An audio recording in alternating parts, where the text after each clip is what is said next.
Thanks for joining us tonight. The impetus for this new idea came after we came back from Ecuador, and I started out with 6,000 pictures that I took in Ecuador. I narrowed it down to 1,200, and then I started thinking about I wanted to do a members night, and that members night is about 10 minutes long. So how are you going to talk about all the places that we went, all the birds that we saw in 10 minutes? So I approached Matt and Thelma and about trying this uh, adventure, uh, birding adventures. So we wanted to share with you the experience of a multi-day birding trip, be it in the United States or Ecuador or wherever. We will have bird pictures, but we have other pictures of like the places we stayed, the food that we ate, and some of the details about being on tour. At the end, we'll even get into some of the costs if that some of you are interested in making an international birding trip. And as Matt said, this is the first one, but we are hopeful that you'll like this and that there might be other people that will step up and be a part of this birding adventures program. So some factors to consider that we considered and you should consider if you're thinking about going on a multi-day birding trip. You can hire a birding company, which we typically do, or you can book it yourself. And some of our friends do that as well. We have felt more comfortable just finding a program that fit our needs and then signing on with them. Many people that we know will use the internet and find guides and places to stay and book it all themselves. So that's sort of one of the first things you'll have to think about if you're going to be going on a multi-day birding trip. You'll want to think about when the best time to go. Now, we went to Ecuador, and there's probably no bad time to go. We chose January, so we were able to see some migrants there that we probably wouldn't see other times of the year. But as you're thinking about places to go, you might want to just do some research as to are the birds that you're interested in seeing going to be there when you go there. When we book a tour, first time to a country, we generally pick one places that are tours that go to multiple places. So we get a feel for where we're going and what kind of birds are seen there. Some places we go back several times. We've been to Costa Rica 4 times, and we keep finding more birds there. But this was our first trip to Ecuador, so we picked a tour that hit 2 of the highest points that we are most interested in. And finally, as you're looking into tours or booking it yourself, some of these can be comfortable. Ours in Ecuador was. Some are rustic. When I went on tour to Thailand with Dennis Kenya, some of those rooms were a little rustic, but we still saw a ton of birds. But you have to ask yourself and do a little research as to what works for you. Let's talk about our trip to Ecuador. We had friends that have been to Ecuador and really raved about it, so it was high on our list of places to go. For our trip, we flew into Quito via Miami. As Mike talked about, we went in January. We chose this time Road Scholar. It was a birding in the Ecuadorian Andes. And it was World Scholar does a lot of other trips, but they do have some birding trips, and they did a great job with the birding part of it. We had a guide from Ecuador who we liked, Tony. He knew his birds very well, and then there was some focus on culture, history, and people. It was nice. We felt like we could ask him any questions about what about this, what about that, which was really nice. One other thing, just some people on our tour chose to add going to a different area in Ecuador before they started the tour. They went off more into the Amazon. So sometimes there's add-ons that you could do with the tour. But this one worked for us. Just a few Ecuador facts, just to kind of get you oriented. Ecuador is south of Colombia, north of Peru. The Amazon is off to the east. It's about the size of Illinois and Indiana. The Andes Mountains run down through the center of it, and the equator runs through the country.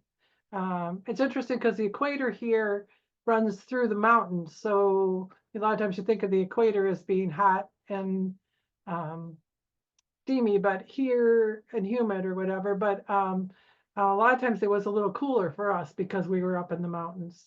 And I just thought it was interesting. Some of the leading exports for Ecuador are oil, roses, bananas, shrimp, coffee, cacao. Roses, a lot of our roses come from Ecuador. So I thought that was interesting. Yeah, if you superimpose Ecuador on the United States, you can see how closely it maps to Illinois and Indiana. Perhaps you also know that the Galapagos Islands are part of Ecuador, and that would place them out in Denver from us here in Chicago. Well, let's talk about what we're most interested in, the birds. And we know that there are about 11,000 species of birds in the world. And at this point in time, almost 1,700 types of birds have been reported in Ecuador. This is the highest density of birds per area in the world. In fact, you saw the previous map on how small Ecuador was compared to the United States.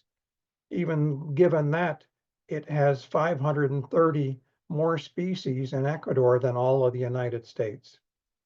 While we were there for our 10 plus days, we saw 268 species. Now that varies a little bit because Karen might have seen one that I didn't, and vice versa.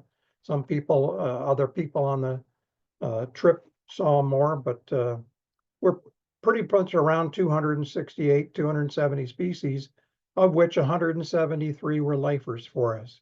And we're pretty picky about calling something a lifer. Usually we don't just say it's a lifer, we hear it, we like to see it for sure. So here in general is where we went on our tour. We started out in Quito. We got there at 1 a.m. because a seatbelt didn't work on the plane on the way down and we missed our connection, but that's another story. But we get in at 1 a.m. and then we had to be up and out at 6 a.m. So we didn't get much sleep, but after Quito, we went to the western slope to Mindo Valley, and then the eastern slope to the Amazonian highlands. And then we came back to Quito and went on a day trip out to Antisana National Park. So here's a little map that Karen will tell you about. This map just shows you some of the places that we went. You know, starting with Quito, there was a few places around there, and then we went to the west and visited the places, and then a variety of places off to the east also. The one, again, interesting, most of the elevation, it was pretty high elevation, anywhere from 7,000 to 13,000 feet was our elevation a lot of the time during this trip.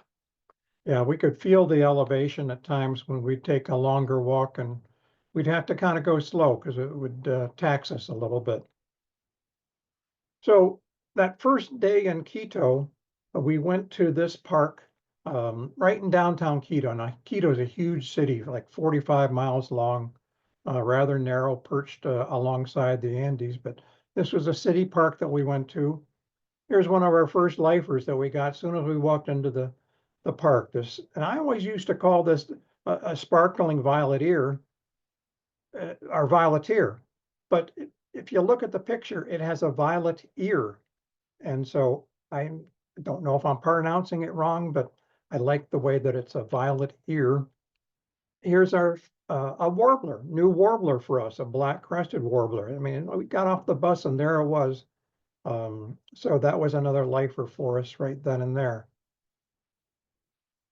This was a well-named golden grosbeak. And now we have grosbeaks around here, but I think the size of this bill really deserves the term grosbeak in this point. So After leaving the park, we also did a little tour of the historic old Quito area and learned a little bit more there. But the next day, we left Quito. We had some nice views of the volcano that is sometimes visible from Quito. And we started out our birding on the western slopes. It tends to be more, a lot of the areas we were in were more cloud forest, although some higher areas, but this was considered the Choco bioregion that has a lot of endemic birds. The Choco bioregion extends from Panama down to Peru, but it includes this Ecuador's Mindo Valley. But this was some of our views as we were leaving Quito. and you can see this Copaki volcano off in the distance. And it was a surprise to us first time we saw it as we're at the equator and there's snow on top of the mountain. So that was something we had to get used to. Our first stop was Yanacocha Reserve, and it's not that far out of Quito, but it was a great place for our first stop. It had a lot of had some feeder stations, roofs covering benches, bird bath, hummingbird feeders, bananas on nails or tucked into grooves that were carved into limbs of trees.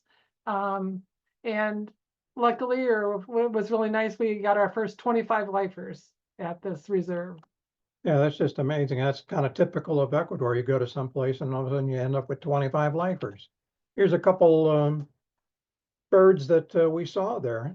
The masked and the black flower piercers.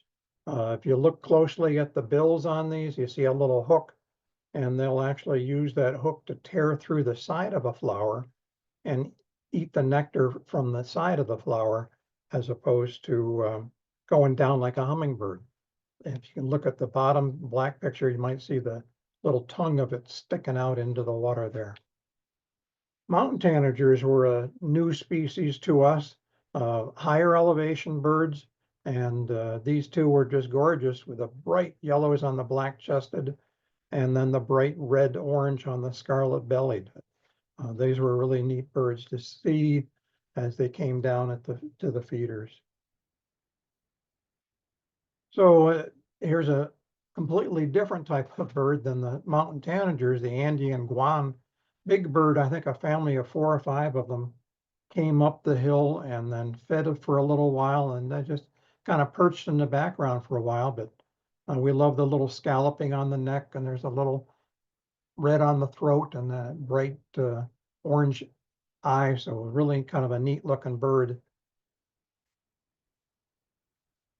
Hummingbirds is something that you're going to see in Ecuador.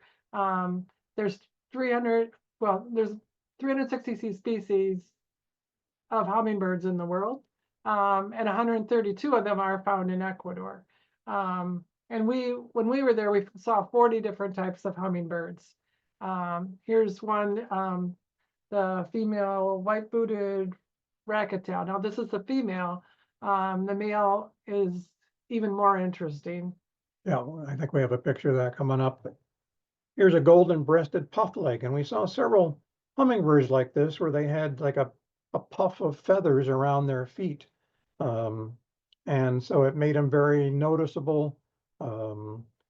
And so this one I like, well named with a golden-breasted. And a beautiful picture, Mike. Oh, thank you, Karen. Another really unique hummingbird that you wanted to see at this reserve was the sword-billed hummingbird, and you could see the really long bill. And then we also watched it feeding, in the plant, and you could see why it needs a long bill to get the nectar in that flower. It was really fun to watch for this hummingbird.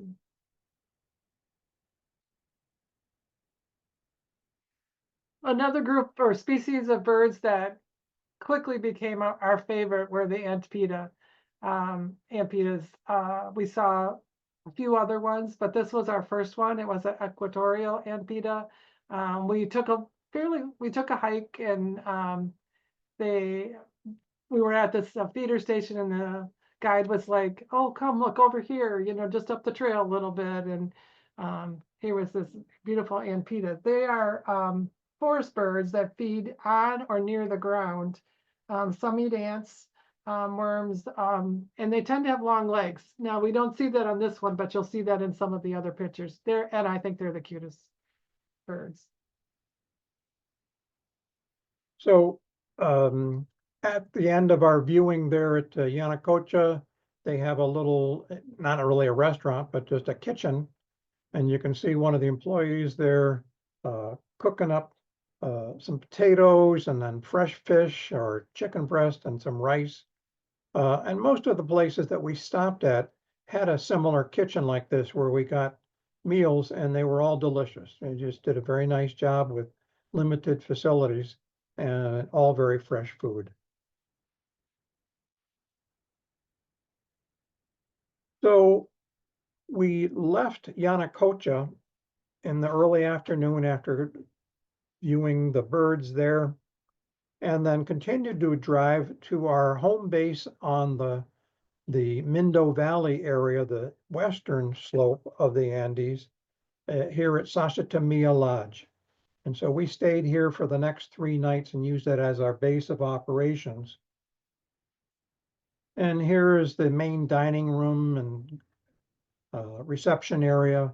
And we would go in there for breakfast and dinner every day. A nice big dining room. Often we would have breakfast and dinner. Sometimes we'd be leaving before sunrise, sometimes coming back sunset, sometimes coming back early enough to view some of the feeder stations around the area. I really like these. I kind of call them eco lodges. They have their main area, and then they have lodging areas out, and then they have trails and feeder stations around. This is a typical room, our room, and it was just, I don't know, maybe 2 blocks from the dining room. But you can see we had kind of some pretty views on a little deck looking out into the woods, where we did see some, view some birds from there too. I mean, we walked into the room and I looked out and there was a bird out there. So I took pictures of it, asked Tony, lifer, wedge-billed, I'm forgetting the last name, wood creeper. Yeah. Wood creeper. So in places like this, you got birds all over the place. This was one of the areas that were, outside of that main dining room. There was 2 viewing areas, 2 pergolas, one here that kind of overlooked where they had some feeder stations with bananas. And then the other one had a lot of hummingbird feeders. So we spent some different time out there looking at the beautiful mountains and also at the birds, just down below, if it wasn't raining. We always have a little rain on our trips. Yeah, this one more than average. So the 2 pergolas were indicative of the type of birding that we did a lot of the time in Ecuador. Roughly 70% of our birding, we were in some place that was covered and had either bananas laid out or hummingbird feeders. And it's tended to be more than some of the other places that we have visited in Central and South America. Just about every place that you go in those areas are going to have hummingbird feeders. Not as many have the bananas and setups or rice setups. But we spent a lot of time in those areas. We got a lot of birds as a result of that.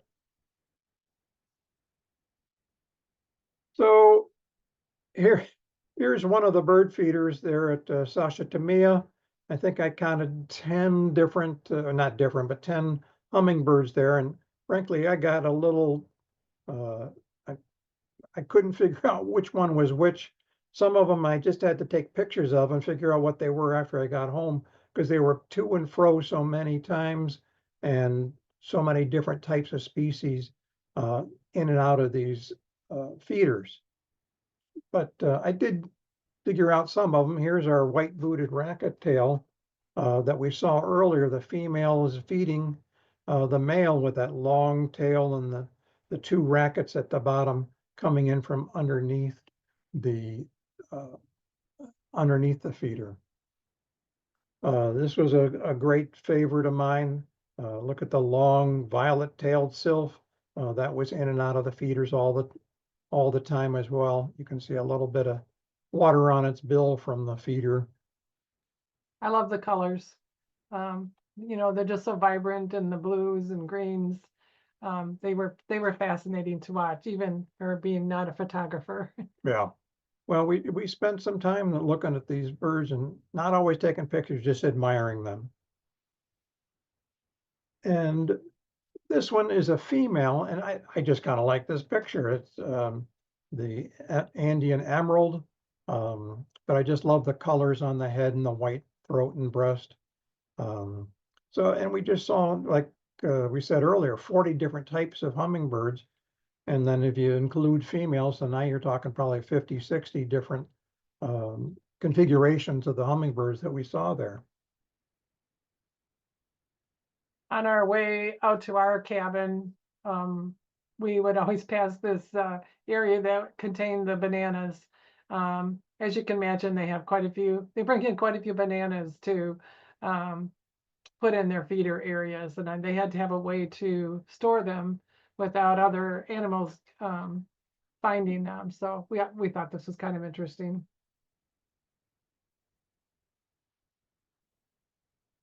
Some other birds that we viewed from some of the feeders, the tanagers are just beautiful birds.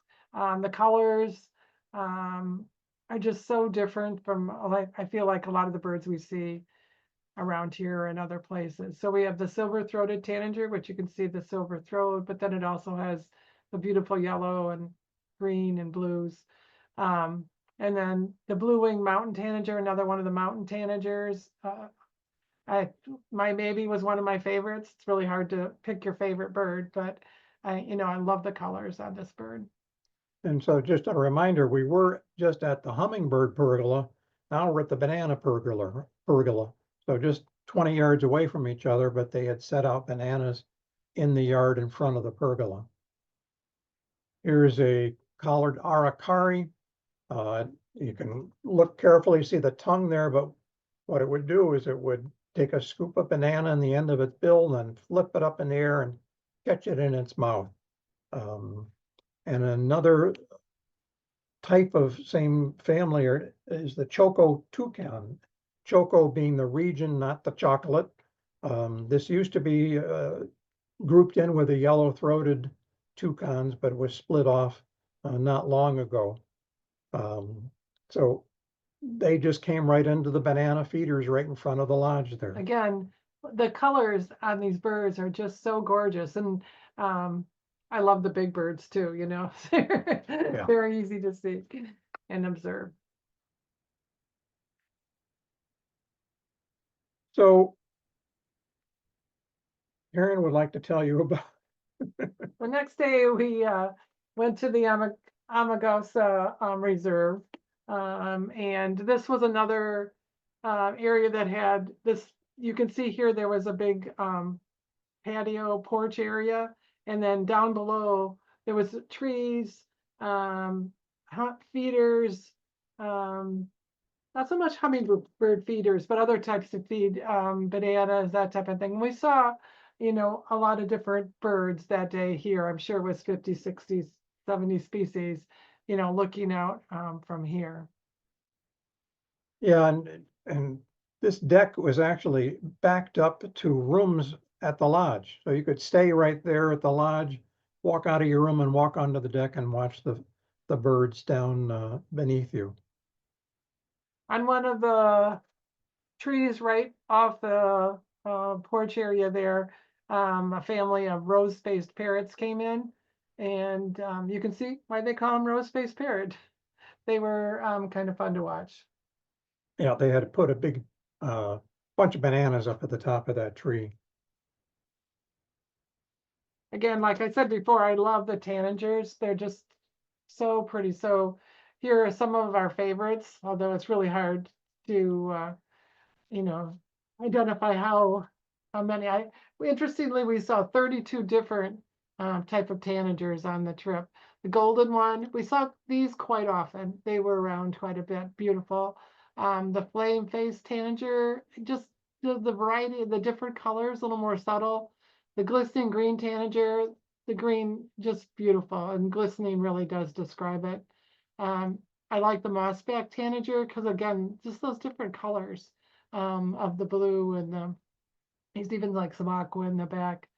So anyway, these were definitely some of our favorite, and able to get some nice photos of them. Yeah, that glistening green was really one of my favorites. I've just never seen any bird with that bright a green on it before. The area on the ground towards the back of the clearing of this particular feeding area had set out an old stump, and then they put some cracked corn, and occasionally some birds would just walk up from the forest behind it. In this case, a family of dark-back wood quail. You can see the adult on the far left, and then the adult in the center, and then either side of the one in the center are two immatures. But they would come up, and we had a couple different types of quail come up while we were there to feed on that. And they had several different areas within Amagusa. And so after leaving the deck, we then walked over to the hummingbird area. And they had it set up, and you see Karen here holding a sprig of flowers. And so what they would do is they would take that sprig of flowers and they would spray with a spray bottle a sugar water on the flowers. And then you just hold it in your hand, and the hummingbirds would come in. You can see one sitting on Karen's wrist, the other one coming in from the side. Very fun. Yeah, you can see this one on my hand as it fed, and then you can see that.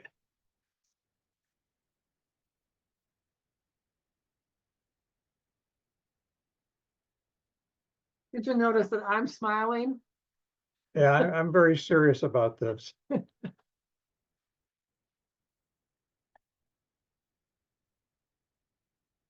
And another area that we went to in that same reserve, we got our first looks at the barbet.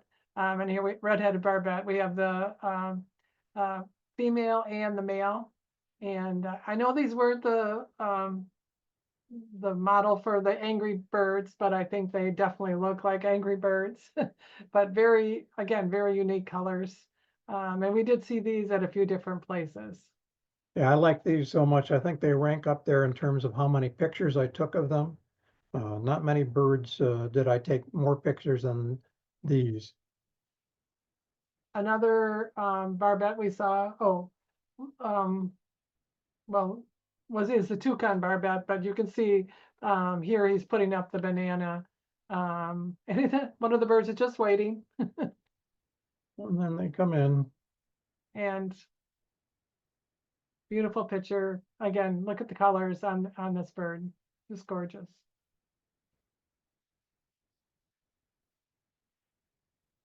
So after the hummingbird area and seeing the barbets, we went to their lunch area. It was in a covered little patio again, a little tiny kitchen behind, and but they had logs with bananas in it. And so this crimson rump toucanet came right in, grabbed a hunk of banana, toss it up in the air right into its mouth.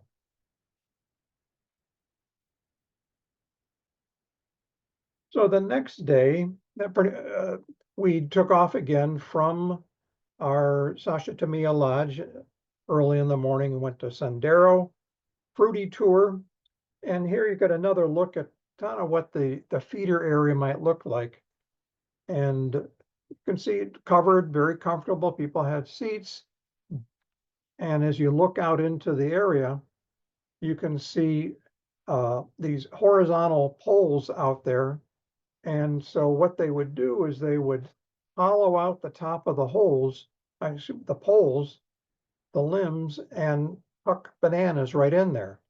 So the birds could come in and feed right from the bananas in those poles. If you look real carefully, you can see a string of hummingbird feeders just above the railing on the right. But this was kind of like we experienced several different places in some of these smaller reserves in particular. So here's our olive-back woodpecker, and he is actually standing in that groove cut in that piece of bamboo there, trying to eat some of the banana in there. Here's a lineated woodpecker. You get a better idea of the banana that's tucked in there. But, you know, if you get the right angle, it doesn't look like it has a banana there, so you get a more natural shot. This was one of my more favorite woodpeckers, the cinnamon, just such a gorgeous color. I just like the shape of the head and everything. I think I took more pictures of this than any other bird. It was just gorgeous.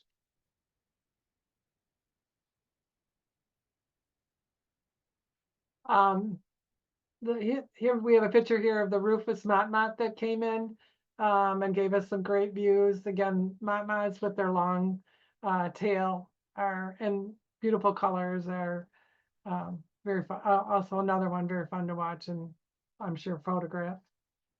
Yeah, we didn't see a lot of motmots there. We've seen more in Central America, but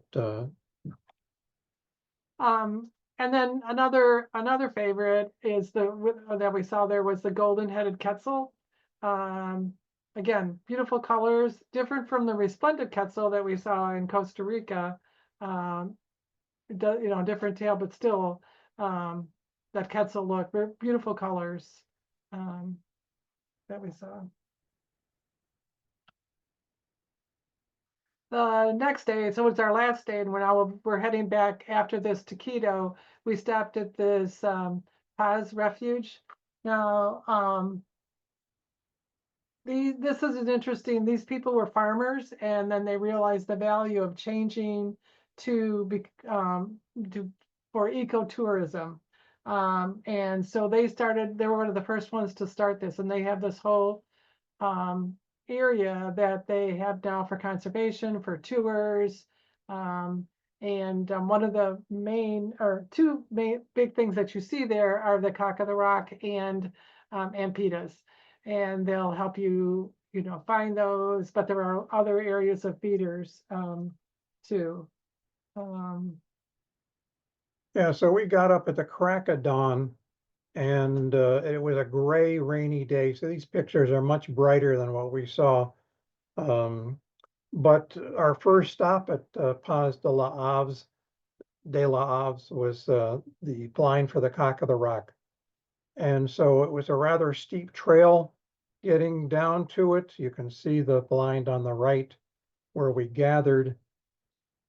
And we looked inside the blind, and I guess we were looking out on these trees, and you see the lower right, all these white trees. That was the lek for the cock of the rock. And I guess I had been conditioned to think that leks were on the ground. We'd been to see the prairie chickens out in Nebraska, and they were on the ground. And I actually saw videos of cock of the rock leks that were on the ground. So I guess I was a little surprised that this lek was up in the trees.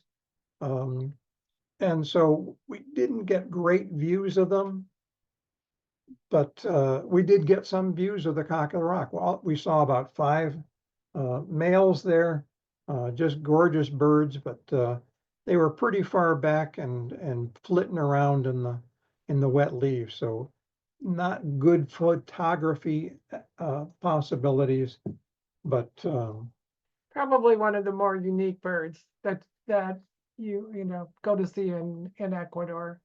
yeah, definitely. And there were some other strange birds there. Uh, Most notably, the Jeff Smith and Jeff Chapman were strange birds. We just happened to bump into them in the Cock of the Rock Lake. So they were there at the Paz de la Aves the same day we were. We kind of ran with them that day, but it was just such a surprise to seeing them there.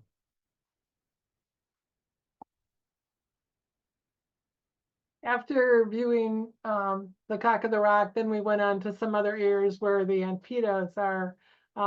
This is a picture of one of the guides going down and putting out some worms, I guess they Yeah. were. And sometimes they would even call him. He'd be like, "Peter," you know, and he'd be waiting for him to come. And so sometimes they would come. But this kind of just shows you how sometimes they would, the area that they might be in. Um, we, this is where he was calling and waiting. And you just go, Peter, Peter, Peter, Peter, Peter, Peter. And we hiked actually down to see this one, and they called him, and this is the giant Anpeta. And we were, you know, very glad that we were able to see this. It was very unique bird.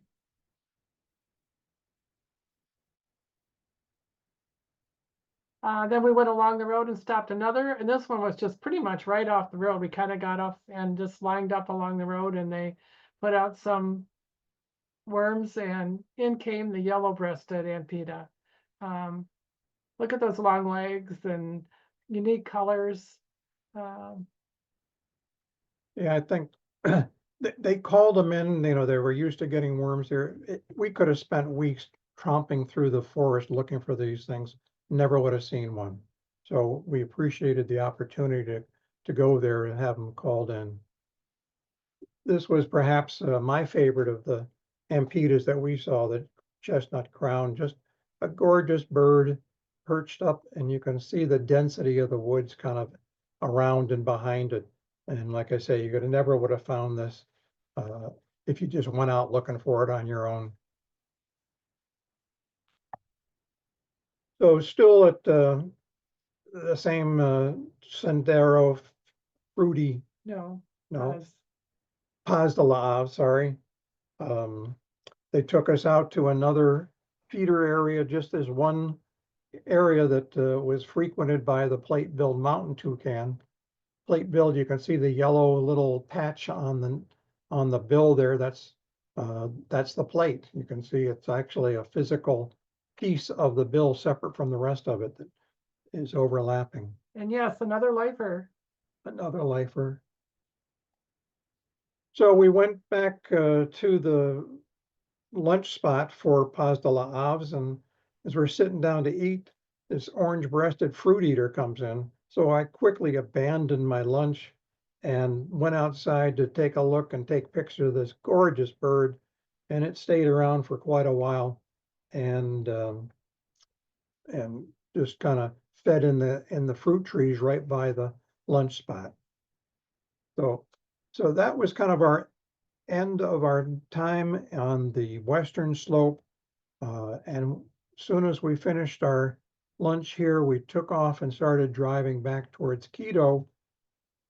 Just the other side of Quito, we made a stop up in the mountains. You can see on the right side, circled in red, we were exactly at the equator. We had just passed over the equator. We were up 3,100 feet, and we were stopping not to look for birds, but for spectacled bears. And we did not see it during this stop, but on the way back, we actually did. So we were successful in seeing the spectacled bear. But we continued on east then onto the Amazonian highland. So our next stop, where we came in fairly late that night to the San Isidro Lodge and Reserve. And this was where we stayed for our next 3 nights, and we went out from there. But we did a lot of looking for birds out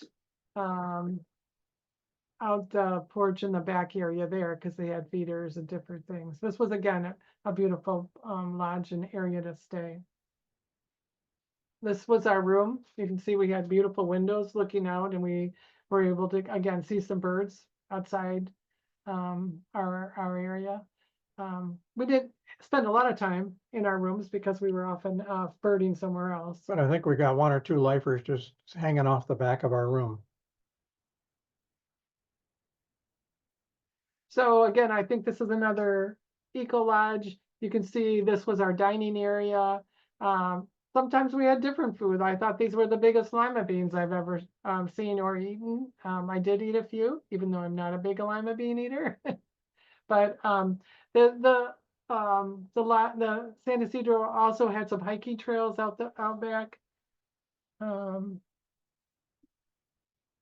Yeah, they were. They had excellent food. Again, just a small kitchen, and we really enjoyed the food here. So as Karen said, we spent time, particularly first thing in the morning, and then in the afternoons out here on this deck. And they had some hummingbird feeders, but I don't think they put out bananas. Here's what they did instead. This is their bird feeder. So you can see on the bottom right, they had strung a canvas across the struts of the deck that we stood on, and all night long they would shine a light on it, and it would attract hundreds of winged insects and moths and so on. Upper left was later in the morning after the birds picked off all these winged insects. So that's how they attracted birds right into the deck for us. So here's a couple of our migrating warblers. They were in Ecuador in January. They're probably all on their way back to us now, but you can see that the Canada and the Blackburnium had gone down to that canvas, plucked off a couple of moths, and then perched up to chew and have their breakfast with us. Other migrants that we saw along the way, we saw summer tanagers, we saw Swainson thrush. So again, they're probably on their way back to us, but they wintered down there, and it's just mind-boggling sometimes to think about how they got from Ecuador all the way back up to Chicago and then continue on up into Canada sometimes. So this was the most predominant hummingbird there at San Isidro, and there were a lot of them. They were all over the place. The chestnut-breasted coronet, and very aggressive, but they were flitting in and out all the time. Another bird that became, I probably took as many pictures of this as I did at the barbettes. This cinnamon flycatcher to me is just gorgeous. That bright yellow on the head, the cinnamon breast, and it would go down, pick off a moth from down below the deck, and then sit up here on the perch and enjoy its day.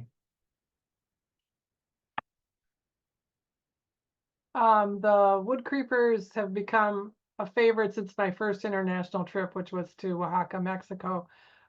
We saw some there. And we also saw again some more wood creepers. I love how they creep up, and they're so much bigger than our creepers we see here. This was an olive-backed wood creeper. We did see a few mammals. This tapir was down a little ways down out there down below, finding some food to eat.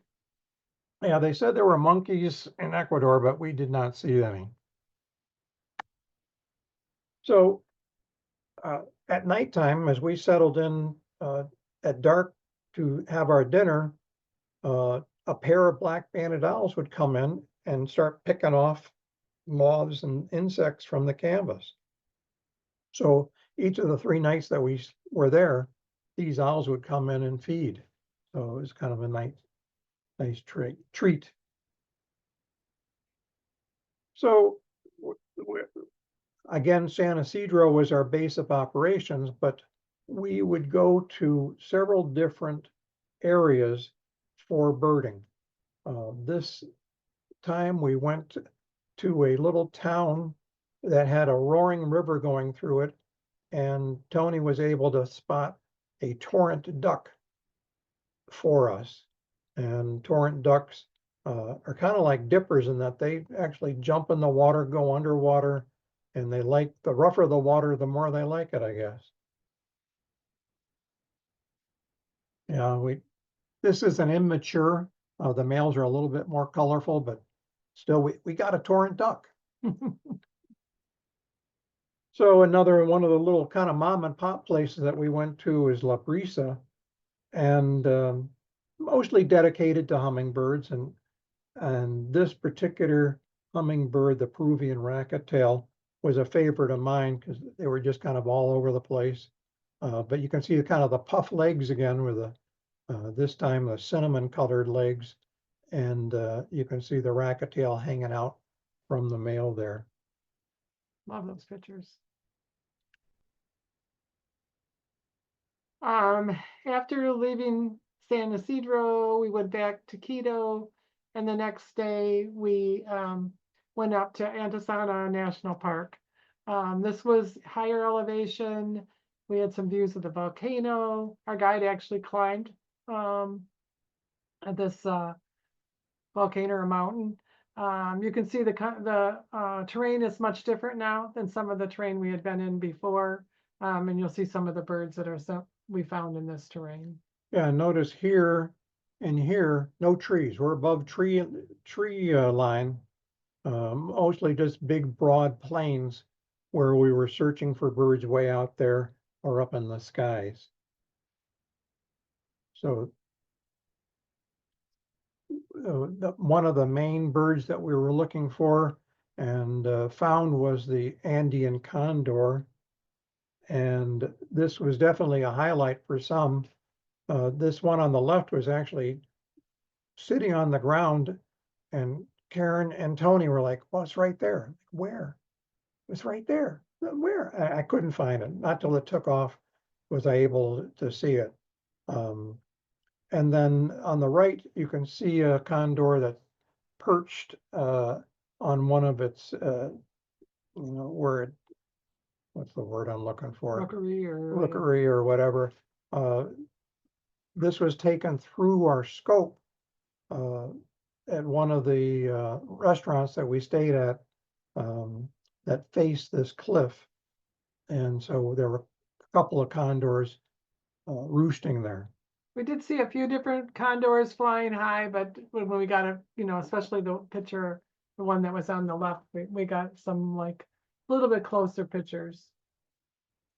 So one closer picture of a raptor we got was this fierce looking thing, the buzzard eagle. And we were just kind of driving along and I caught it out of the corner of my eye and yelled out, stop. And they had to back up a little bit. And I'm glad we did because it was just such an impressive looking bird up there.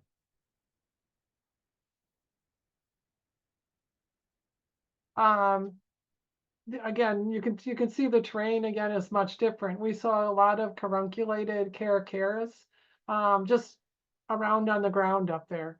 And then we saw some Andean ibis up in the mountains up here. Yeah, there was, what do you think, 50 carunculated caracara at least? Yeah. Just standing on the ground. So I mentioned the place where we took the scope shots of the condor earlier. A lot of these mom and pop spots that you stop in, they'll have a minimal charge for people to come in and view from their area. So the Tambo Condor Bird Lodge was our last stop on our tour, where we looked at some hummingbirds and saw the condors across the way. And one of my favorite hummingbirds is the giant hummingbird. Kind of hard to tell in the picture, but the wingspan on these is 12 inches. So that's as wide as a smaller robin. So really a big hummingbird. And another hummingbird that we saw there was the shining sunbeam.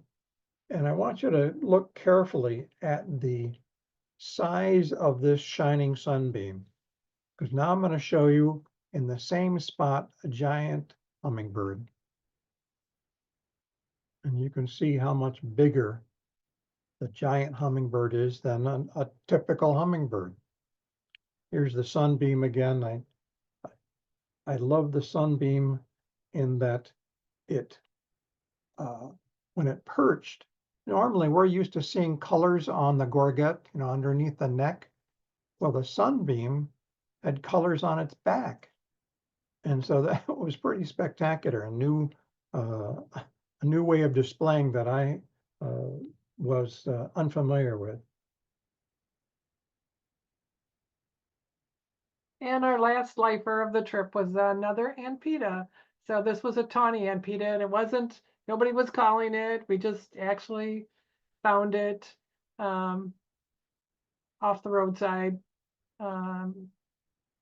It's a free-range tawny Anpeta, just wandering around. But that was our last lifer, our last bird before we headed back to Quito and then wrapped things up. So we were able to share quite a few pictures of birds, but of course there was a lot more. If you'd like to see a couple thousand more, just let me know. But hopefully this gave you a little glimpse of our trip to Ecuador. Yeah, and we just want to end up with a little bit more information about the tour itself for those of you that are considering doing a tour like this. So we kind of split this up cost-wise in terms of if you're going to get someplace like Central America or South America.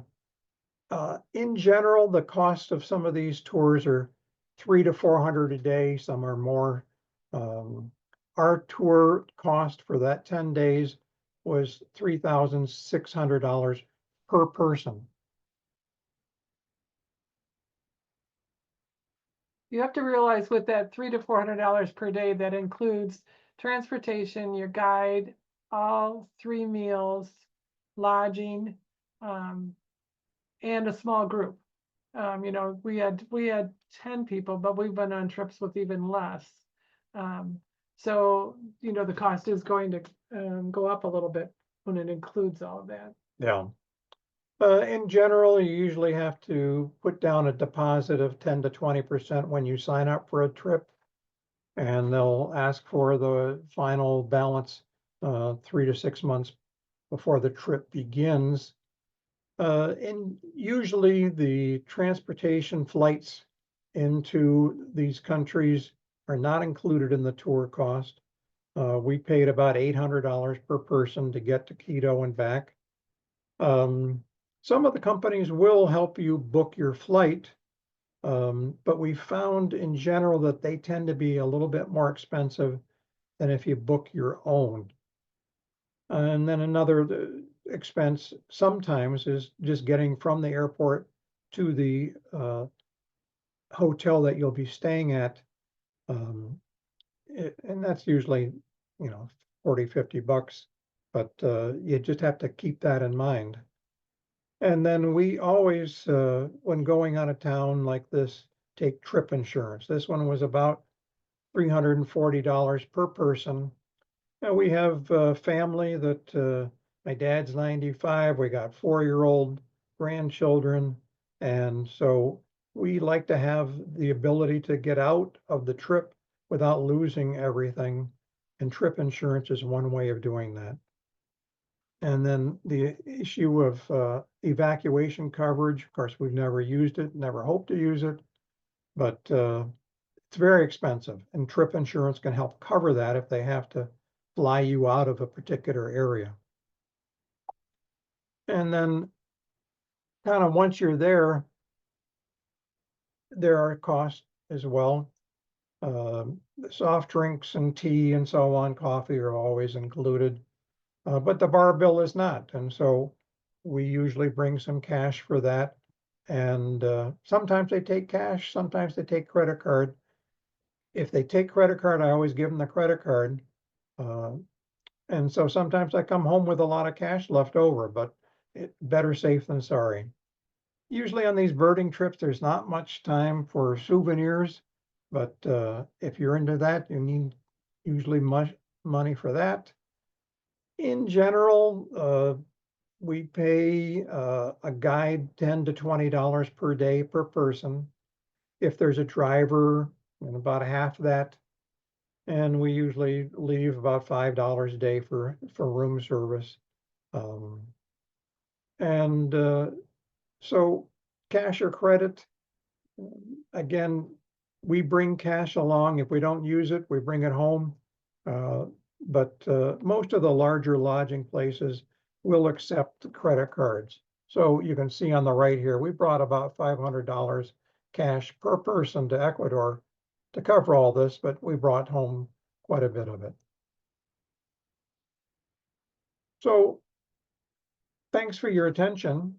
Hope you enjoyed our trip. We really enjoyed it. We had great people that we were with and a great guide.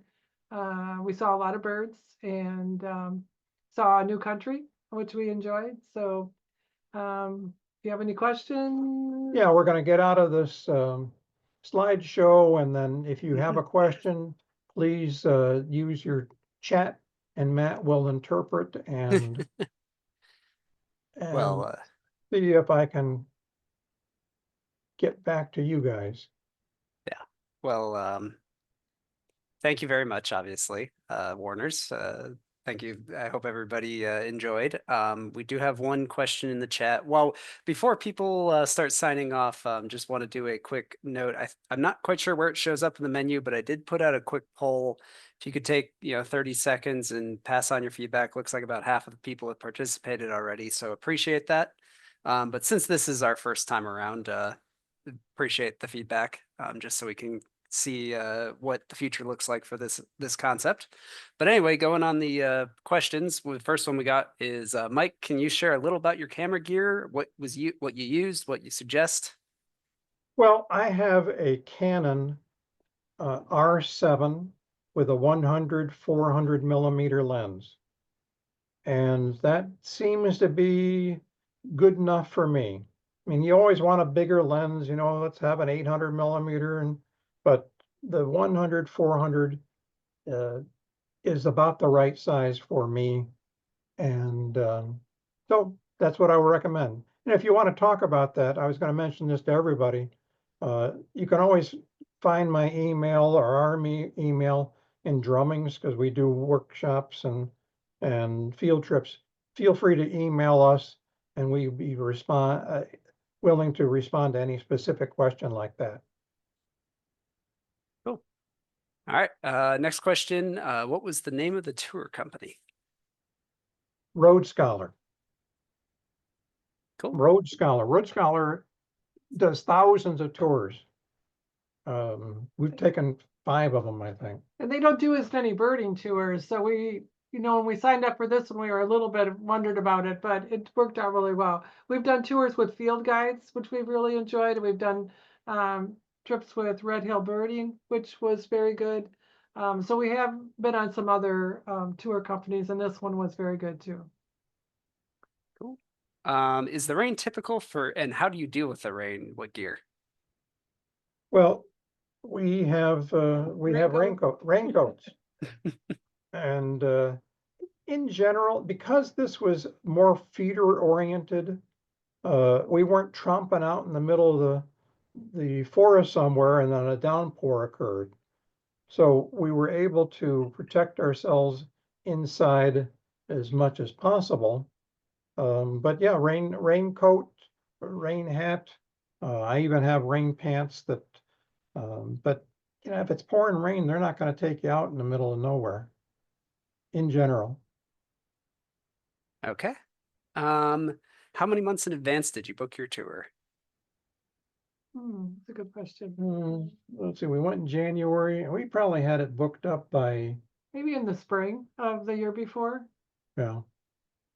Yeah, and remember, these are, 10 people on the tour, so they can fill up very quickly.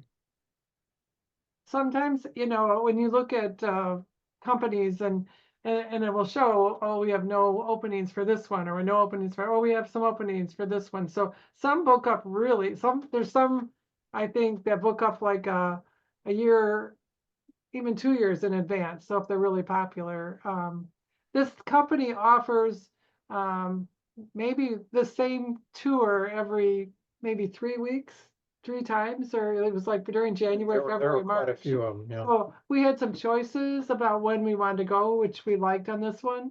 So Yeah. Okay. And then what has been your favorite birding vacation? Tough to say. I said earlier, we've been to Costa Rica 4 times. I really enjoyed Panama a lot too. Panama and Ecuador are, I would say, probably right up there. Yeah. Yeah, I'd go Panama, Costa Rica are up there, but yeah, the Costa Rica, it wasn't as wet, and still saw a great variety of birds. It was, if you like walking through the woods and finding birds, we were able to do that more in Costa Rica. Cool. All right. Is there any other questions? That's actually the end of the queue. Sort of going once, going twice. All righty. Well, again, thank you all for coming out, joining us on Zoom this evening. Again, thank you very much to the Warners for such a great presentation and all the amazing pictures, and leading us off on hopefully what looks like from the poll results might be we might be able to do another round if we can find someone else to present. So I've got a few ideas on the back burner. So we'll hopefully this won't be the last time you've heard of Birding Adventures. So Well, thanks for being our champion on this and giving us a try. And yeah, I hope we have more opportunities to hear from other people who've been to some amazing places. Yep. Great job, Mike and Karen. See you Thank you soon. much. Thank you, everybody. Have a wonderful evening and hopefully see you all at the meeting next Thursday. All right. Thank you. See Thank ya. you. Good night.